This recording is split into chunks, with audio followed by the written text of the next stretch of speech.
When I stepped into that dining room, the air went still. Forks froze halfway to lips, and my mother's face tightened like she just swallowed poison. My father broke the silence first. "You're a disgrace," he said flatly. "You're not welcome here. You're no longer part of this family." The chandelier above us hummed faintly. My suitcase rested by the doorframe, the corner of my law degree peeking from its leather case. I hadn't spoken a single word. Then my mother added, "You chose failure, so live with it." Failure. That was always her word for anything she couldn't control. I didn't cry. I didn't beg. I just nodded once, turned, and walked out. The sound of that door closing behind me was the cleanest thing I'd ever heard. They had no idea what the truth was. And that was the beauty of it. They thought the father of my child was some nameless mistake, someone who'd ruined their perfect image. They couldn't begin to imagine that he was someone they knew, someone they trusted, someone my father respected. A week earlier, I'd returned home from law school, degree in hand, ready to start my new life. I'd earned every bit of it. Scholarships, sleepless nights, part-time jobs. My father used to say, "Law is for men with backbone, not for girls with feelings." So I became both. When I told him I wanted to work a firm, he sneered. "Not under my name. You'll embarrass me." My mother, as always, echoed his voice. She didn't raise daughters. She raised reflections, images meant to flatter his pride. And still I loved them, still wanted their approval, until I saw what they truly were, how they manipulated others, punished in silence, and called cruelty love.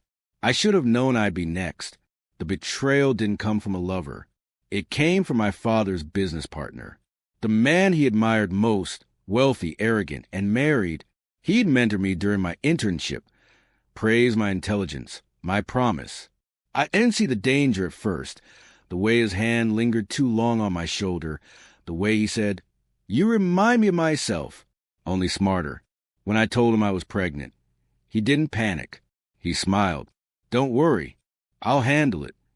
2 days later, he went to my father, but not with the truth. He told him I'd been sleeping around, that I was an embarrassment to the firm.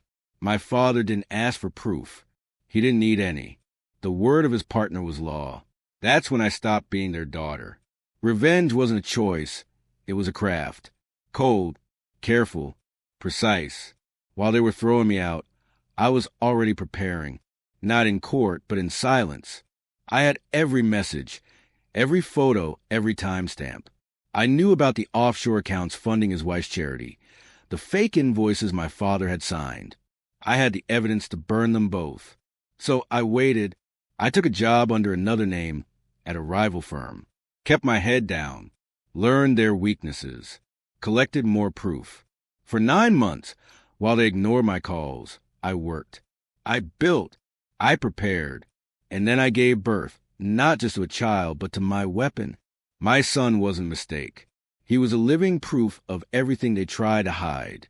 The man they trusted had destroyed their empire, and I was the only one who could expose it. A week after his birth, the scandal broke. Fraud, bribery, tax evasion. The headlines screamed their names. My father's first, his partner's next. The firm collapsed in 2 days. Clients fled. Reporters camped at their gates. Investigators circled like vultures. Then came the knock on my door. My father stood there, thinner, pale, his hand shaking. My mother hovered behind him, mascara streaking down her face. "Please," he said quietly. "We were wrong. We didn't know." I looked down at the baby sleeping in my arms. "Now you do." He tried to speak again, but I stopped him. "You taught me law. You taught me power. You taught me silence. I used all three." My mother reached out, trying to touch the baby. I stepped back. "Don't," I said. "You chose your reputation over your daughter. This," I looked at my son, "is what your reputation costs." They left without another word. That night, I sat by the window, watching the rain trace silver lines across the glass. The city below pulsed with chaos, their chaos. I should have felt guilt. I didn't. All I felt was balance. For years, they had sat at that dining table, serving judgment like a family meal. That night, I served mine, quietly, precisely. I didn't destroy them out of hate. I did it because justice demanded it. And as I held my son, I understood the irony. The girl they cast out became the one who upheld the law. In the end, I didn't need their name. They needed mine.